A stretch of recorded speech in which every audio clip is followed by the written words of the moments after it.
അപ്പോൾ കഴിഞ്ഞ വീഡിയോയിൽ ഞാൻ പറഞ്ഞു ട്രെക്ക് തുടങ്ങുന്ന സ്ഥലം വരെ. അപ്പോൾ ബാഗ് ഞാൻ തൂക്കി, എൻ്റെ പുതുതായിട്ട് മേടിച്ച ട്രെക്കിംഗ് പോളൊക്കെ റെഡിയാക്കി, അതൊക്കെ അസംബിൾ ചെയ്തിട്ട് പതുക്കെ ഞങ്ങൾ അങ്ങോട്ട് നടന്ന് തുടങ്ങാണ്. രാവിലെ ഒരു 10:30 മണിയായിട്ടുണ്ട്. അത്യാവശ്യം നല്ല വെയിലുണ്ട്. ആദ്യത്തെ ഒരു 1/2-3/4 മണിക്കൂർ കിലോമീറ്റർ ഒന്നും എനിക്ക് കുഴപ്പമില്ലാണ്ട് ഞാൻ നടന്നു പോകുന്നുണ്ട്.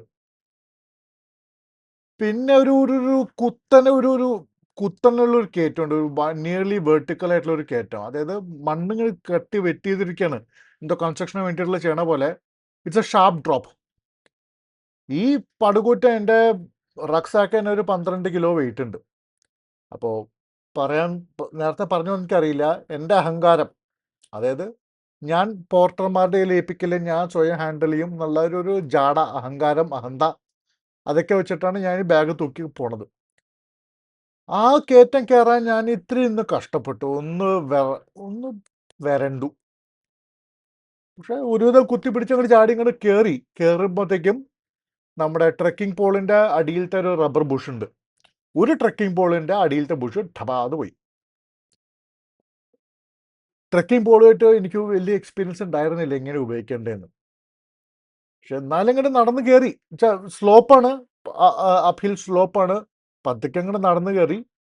പക്ഷെ ഇങ്ങനെ പതുക്കെ ഓരോ ഡിസ്റ്റൻസ് കൂടുന്തോറും ആദ്യം ഒരു 100-200 മീറ്റർ കഴിഞ്ഞിട്ടാണ് ബ്രേക്ക് എടുക്കണമെങ്കിൽ അത് 100 മീറ്റർ 50 മീറ്റർ കൂടുമ്പോഴത്തേക്ക് എനിക്ക് ബ്രേക്ക് എടുക്കേണ്ടി വരികയാണെങ്കിൽ പറ്റുന്നില്ല, ആരോഗ്യം വരില്ല. I am getting to tired. ആദ്യം തുടക്കത്തിലത്തെ പേസ് ഞാൻ ഇത്ര മുമ്പിലായിരുന്നു.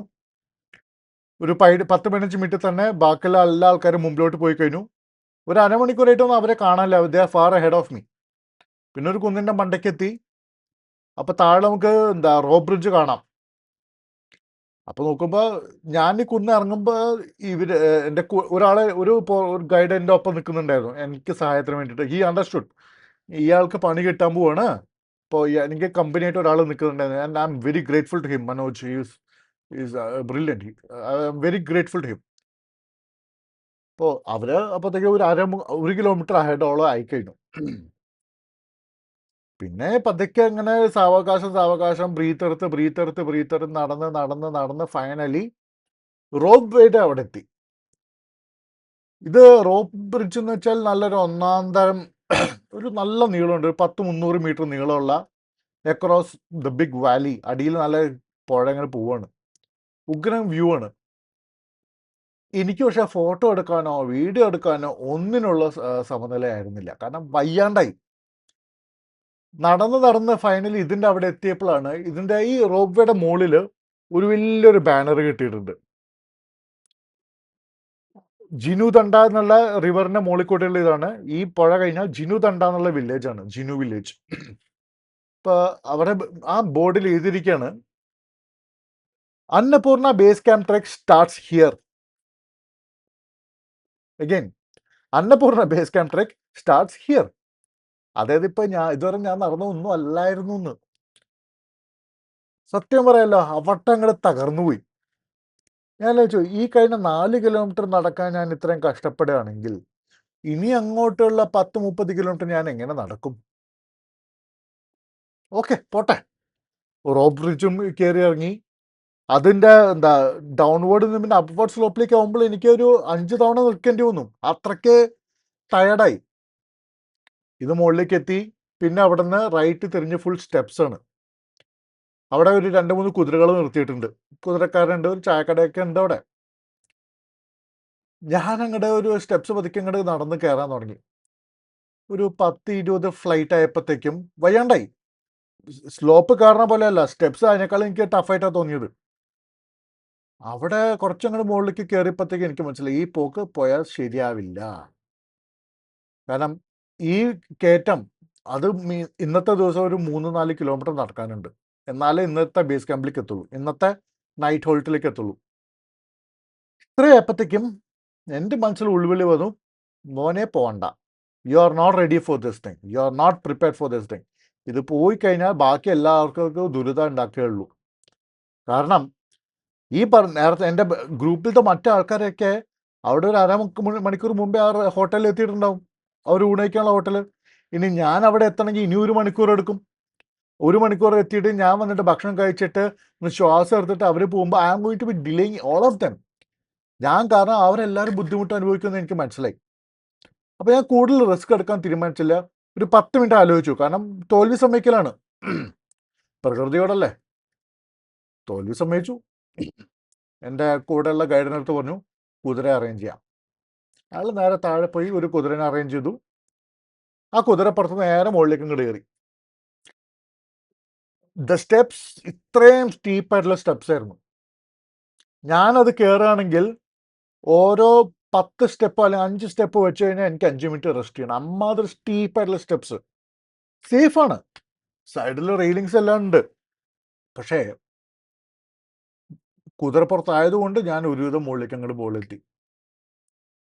മുകളിലെത്തി. അപ്പോൾ ബാക്കിയുള്ള ട്രക്കേഴ്സൊക്കെ കാണുമ്പോൾ കണ്ട് ചിരിക്കണത്, ദേ ആർ ഓൾ അമ്യൂസ്ഡ്. ഞാൻ പറഞ്ഞു കുഴപ്പമില്ല, എൻ്റെ എത്തിക്സും അഭിമാനവും മാനാഭിമാനമൊക്കെ ഞാൻ പെട്ടിയിൽ പൂട്ടി വെച്ചു. ഇങ്ങനത്തെ സിറ്റുവേഷനിൽ ഞാൻ എത്തിക്സ് ഒന്നും നോക്കാൻ പോണില്ല, ഒരു മാനാഭിമാനം നോക്കാൻ പോണില്ല. ഫൈനലി റെസ്റ്റോറൻറ്റിലെത്തി. അപ്പോൾ എല്ലാവരും അവിടെ റെസ്റ്റ് ചെയ്യണു. ഞാൻ എൻ്റെ ബാഗൊക്കെ ഊരി വെച്ചു. ഞങ്ങൾ ഊണ് കഴിച്ചു. നല്ല ഒന്നാം തരം നേപ്പാളി താലി മീൽസ്. എന്നിട്ട് ഞാൻ പറഞ്ഞു ഞാൻ വിടുകയാണ്.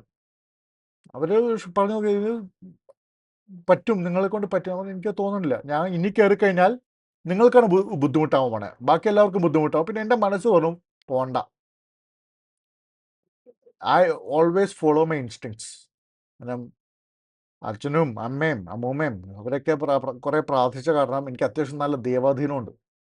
ആ ദൈവാധീനം കാരണമാണ് പല സമയത്തും കറക്റ്റ് ഇൻസ്റ്റിങ്സ് എന്നെ ഡ്രൈവ് ചെയ്യുക. And I follow those things. I follow them religious. കാരണം ഇത് എൻ്റെ തലയിലേക്ക് ആ ഒരു ഐഡിയസ് തരുന്നത് ഭഗവാനാണ്. So I understood that I should not go further on this track. I need to return back to Pokhara and let see how the adventure is going to happen. കാരണം അടുത്ത ഒരു 7-8 ദിവസത്തേക്കുള്ള പ്ലാൻഡ് ചാർട്ടറൊക്കെ അവിടെ പോയി. ഇനി it's an adventure. I had no clue about what I am going to do. ആളോട് സംസാരിച്ചു. അപ്പോൾ നമ്മുടെ പ്രിൻസിപ്പൽ ഗ്രേഡ് പ്രവീൺ, ആളോട് ഞാൻ സംസാരിച്ചു ഇങ്ങനെയൊക്കെയാണ്. ആളെൻ്റെ കയ്യിൽ ക്യാഷ് ഉണ്ടോയെന്ന് ചോദിച്ചു. എൻ്റെ കയ്യിൽ ഇപ്പോൾ അത്യാവശ്യം ക്യാഷ് ഉണ്ട്. ആളുടെ പോക്കറ്റിൽ നിന്ന് ഒരു 1000 നേപ്പാളി റുപ്പീസ് എൻ്റെ കയ്യിൽ തന്നു, just as A safety cushion. I thank him. ഞാൻ ആളുടെ അടുത്ത് ഒന്നേ പറഞ്ഞുള്ളൂ, വണ്ടി കിട്ടില്ലേ, തിരിച്ചുള്ള വണ്ടി സ്റ്റോപ്പിൽ നിന്ന് പൊക്കരയ്ക്ക് പോകാൻ വണ്ടി കിട്ടുമോ, വല്ലതും അറേഞ്ച് ചെയ്യാൻ പറ്റുമോ? അയാളെ ഹോട്ടൽ ഓണറായിട്ട് എന്തോ സംസാരിച്ചിട്ട് ഏതൊരു വണ്ടി അറേഞ്ച് ചെയ്തു. ആ വണ്ടിയുടെ ഡീറ്റെയിൽസ് കുതിരവണ്ടിക്കാരൻ്റെ അടുത്ത് പറഞ്ഞു. എന്നിട്ട് കുതിരവണ്ടിക്കാരനെ ഏൽപ്പിച്ചു.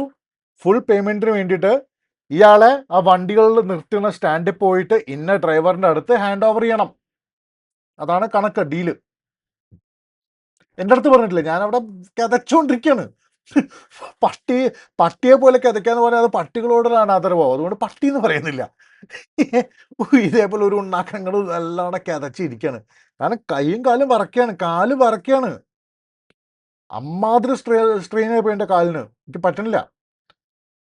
അപ്പോൾ ശരി, പിന്നെ പതുക്കെ എല്ലാവരും ഗുഡ് ബൈ പറഞ്ഞിട്ട് ഞാൻ താഴേക്ക് ഇറങ്ങുകയാണ്. അപ്പോൾ കുതിരക്കാരൻ പറഞ്ഞു, നമ്മളിപ്പോൾ കയറി വന്ന സ്റ്റെപ്സ് ഉണ്ടല്ലോ, that is too steep for the host to handle with a person sitting on top.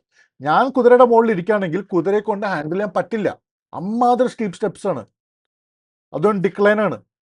അപ്പോൾ പറഞ്ഞു നിങ്ങൾ നടന്നിറങ്ങിക്കോളൂ, നമുക്ക് ബ്രിഡ്ജിൻ്റെ അവിടെ നിന്ന് നമുക്ക് കയറാം. ഞാൻ പറഞ്ഞു ഓക്കെ, താഴോട്ടല്ലേ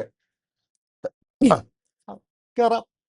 അപ്പം ഞാൻ ഇവിടെ പുറകിലിടാൻ പോണ വീഡിയോയിൽ കണ്ടാലറിയാം, ഞാൻ നടക്കുമ്പോൾ കിതയ്ക്കാണ്. അമ്മാതിരി മശങ്ങിപ്പോയി, കിതച്ച് ഫൈനലി താഴെ റോപ്പ് ബ്രിഡ്ജിന് അവിടെ എത്തി. അവിടെ നിന്ന് കുതിരയുടെ മുകളിൽ കയറി. എൻ്റെ കുതിരപ്പുറത്താണ് ഞാൻ ഇത്തവണ റോപ്പ് ബ്രിഡ്ജ് ഇറക്കിയത്. അതൊരു നല്ല ഇൻട്രസ്റ്റിംഗ് എക്സ്പീരിയൻസ് ആയിരുന്നു. അതായത് കുതിരപ്പുറത്ത് ഇരിക്കാനും അത് ആൾ പറഞ്ഞു തന്നു. അതായത് താഴോട്ട് മുമ്പോട്ട് മുകളിലേക്ക് കയറുമ്പോൾ 2 കൈയും കൊണ്ട് ഫ്രണ്ടിൽ, അതായത് ഹാർനസിൻ്റെ ഫ്രണ്ടിൽ പിടിക്കണം, കുതിരയുടെ സീറ്റിൻ്റെ ഫ്രണ്ടിൽ പിടിക്കണം. ഓക്കെ, മുകളിലോട്ട് കയറുമ്പോൾ അപ്പോൾ മുകളിലേക്ക് പോകുമ്പോൾ ലീൻ ഫോർവേഡ് ചെയ്യണം. കുതിര ഇറക്കത്തിലേക്ക് പോകണമെങ്കിൽ പുറകിലോട്ട് ലീൻ ചെയ്യണം. എന്നിട്ട് ഈ ഇടത്തെ കൈ കൊണ്ട് പുറകിലത്തെ സീറ്റിൻ്റെ അവിടെ പിടിക്കണം. എന്നിട്ട് ഇങ്ങനെ പിടിച്ചിട്ട് പോകണം. അങ്ങനെയൊക്കെ പിടിപ്പിച്ചു. എന്നിട്ട് ഇടയ്ക്കിടയ്ക്ക് സ്റ്റിറപ്സിൽ കാല് ചവിട്ടി സ്റ്റഡി ആക്കിയിട്ട് സീറ്റിംഗ് പൊസിഷൻ അഡ്ജസ്റ്റ് ചെയ്യണം. ബാക്കി ഒരുവിധം കുതിര സ്വയം വഴിയിൽ പോയിക്കോളും. ഇടയ്ക്കിടയ്ക്ക് നല്ല കൊക്കയുടെ സൈഡിലേക്ക് കുതിര പോണ പോലെ തോന്നി. അത് ഒരുമാതിരി പൊട്ടനായിരുന്നോ എന്ന് സംശയമുണ്ട്. ആ സമയത്ത് ഞാൻ പറയുമ്പോൾ കുതിരക്കാരൻ വന്നിട്ട് ഈ കുതിരനെ ഹാൻഡിൽ ചെയ്യും. അല്ലാണ്ട് ഞാനിതൊന്നും ഹാൻഡിൽ ചെയ്തിട്ടില്ല. ഫൈനലി അങ്ങനെ പതുക്കെ അങ്ങോട്ട് കയറി. ഇപ്പൊ കാണുന്ന ആൾക്കാരൊക്കെ ചിരിക്കുന്നുണ്ട്. ഞാൻ ഓക്കെ. അപ്പോൾ നമ്മൾ പോകുന്ന കയറുന്ന സമയത്തുള്ള കാലാവസ്ഥയല്ല ഇറങ്ങുന്ന സമയത്ത് ആയപ്പോഴത്തേക്കും ഒരു നല്ലൊരു തണുപ്പ് വന്നു. ആ തണുപ്പ് വന്നപ്പോൾ തന്നെ എൻ്റെ പകുതി ക്ഷീണം അവിടെ കുറഞ്ഞു കിട്ടി. അതിൻ്റെ കാരണം അത് ഞാൻ മനസ്സിലാക്കിയത് ഞാൻ പറഞ്ഞുതരാം. അപ്പോൾ മുകളിലേക്ക് വരുമ്പോൾ ആകെ ഒരു മേജർ കട്ടിങ് മാത്രമല്ലേ ഉണ്ടായിരുന്നുള്ളൂ. ഇപ്പോൾ തിരിച്ചു പോണ വഴിക്ക് പെട്ടെന്ന് അവിടെ JCB പണി നടന്നുകൊണ്ടിരിക്കുക. എവിടുന്ന് വന്നു എങ്ങനെ വന്നു എന്ന് എനിക്ക് ഒരു ഐഡിയ ഇല്ല. പക്ഷേ പകുതി വഴിയായപ്പോഴത്തേക്കും റോഡ് കട്ട് ചെയ്തിരിക്കണു, അവിടെ ഇടിച്ച് വിട്ടിരിക്കണു. JCB ഫുൾ പണി നടന്നുകൊണ്ടിരിക്കുകയാണ്. കുതിരക്കാരൻ പറഞ്ഞു ഇവിടുന്ന് മുമ്പോട്ട് കുതിര പോവില്ല. ശരി, ഇറങ്ങി. അതായത് ഒരു 10 അടി കട്ടിങ് ഡൗൺ, പിന്നെ കുറച്ച് കല്ലും മണ്ണും, പിന്നെ അവിടെ നിന്ന് വീണ്ടും 10 അടി കട്ട് ചെയ്ത് മുകളിലേക്ക് കയറാം. ഇതൊക്കെ കയറിയിട്ടാണ് പിന്നെ ട്രാക്കിലേക്ക് എത്തണത്. ഒരുവിധം എങ്ങനെയൊക്കെയൊക്കെ ചാടി കയറി എത്തി.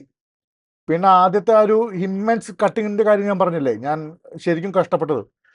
അവിടെ ഇങ്ങനെ നടന്നെത്തുമ്പോഴത്തേക്കും അവിടെ വെച്ചിട്ടാണ് ഇയാളെന്നെ കുതിരയിൽ ഇറക്കണത്. കാരണം അത് കുതിരയ്ക്ക് ഇറങ്ങാൻ പറ്റില്ലെന്നാണ് പറഞ്ഞത്.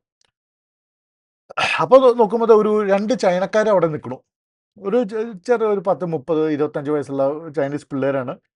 അവരും ഇതേപോലെ എവിടുന്നോ ട്രക്ക് ചെയ്ത് വരികയാണ്. അവർക്ക് പൊക്കരയ്ക്ക് പോകണം. അവർക്കും ഒരു പ്ലാനും ഇല്ല, എന്താ ചെയ്യേണ്ടത്, എവിടെയാ പോകേണ്ടതെന്ന് ഒരു ഐഡിയ ഇല്ല. അപ്പോൾ അവർ ഈ ഇറക്കത്തിൽ അവർ പകച്ചു നിൽക്കുക. ഞാൻ ഇത്ര എക്സ്പീരിയൻസ് ഉള്ള ആൾക്കാർക്ക് എന്താ ഇങ്ങനെ പകച്ചു നിൽക്കണേ?